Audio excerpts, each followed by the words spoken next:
ദിനേശ്. ഞാനിവിടെ ഒരു കഥയാണ് പറയാൻ പോകുന്നത്. അതിൻ്റെ പേരാണ് എലിയും സിംഹവും. പണ്ടൊരിക്കൽ ഒരു സിംഹം ഗുഹയുടെ അടുത്തുനിന്ന് കിടന്നുറങ്ങി. അപ്പോൾ ഒരു എലി വന്നിച്ച് ആ സിംഹത്തിൻ്റെ മേലെ കയറിയിട്ട് തുള്ളാൻ തുടങ്ങി. പിന്നെയാണ് കുറച്ച് സമയം കഴിഞ്ഞു. അപ്പോൾ സിംഹം എണീച്ചിട്ട് എലിനെ മേത്തുനിന്നെടുത്തിട്ട് ഇവിടെ വെച്ചിട്ട് മുറുക്കി പിടിച്ചിട്ട് എന്നിട്ട് പറഞ്ഞ് ഞാൻ നിന്നെ കൊല്ലാൻ പോകുകയാണ്. അപ്പോൾ എലി ഭയന്ന് പറഞ്ഞു, രാജാവേ രാജാവേ, എന്നെ കൊല്ലരുത്, ഞാൻ ഒരു പാവം ജീവിയാണ് എന്ന് പറഞ്ഞു. എന്നിട്ട് ആ സിംഹത്തിനോട് എലി പറഞ്ഞു, രാജാവേ രാജാവേ, ഞാൻ എന്ത് സഹായം വേണമെങ്കിലും ചെയ്യാം എന്ന് പറഞ്ഞ് തുള്ളി പോയി.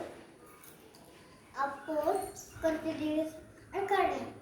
അപ്പോഴാണ് സിംഹം നടക്കുമ്പോൾ ഒരു വേട്ടക്കാരൻ്റെ വലയിൽ കുടുങ്ങി.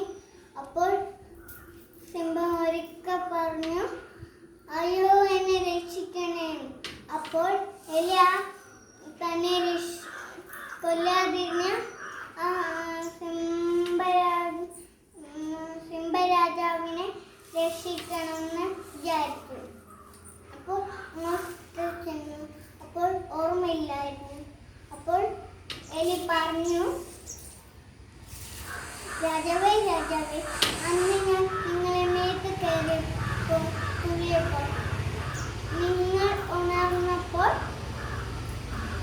എന്നെ കൊല്ലാതെ വിട്ട ആ എലിയാണ് ഞാൻ എന്ന് പറഞ്ഞിട്ട്, രാജാവേ രാജാവേ, എനിക്ക് നിങ്ങളെ സഹായിക്കാമെന്ന് പറഞ്ഞിട്ട് അപ്പോൾ സിംഹം ചോദിച്ചു, നിങ്ങൾക്ക് എങ്ങനെ എന്നെ രക്ഷിക്കാൻ കഴിയുന്നത്? അപ്പോൾ രാജാവേ രാജാവേ, ഉറപ്പായിട്ടും നിങ്ങളെ എനിക്ക് രക്ഷിക്കാൻ കഴിയും എന്ന് പറഞ്ഞ് എലി വല കടിച്ച് മുറിച്ച് അവസാനം പിന്നെ സിംഹം പുറത്ത് വന്നിട്ട് നന്ദി എന്ന് പറഞ്ഞിട്ട് പോയി.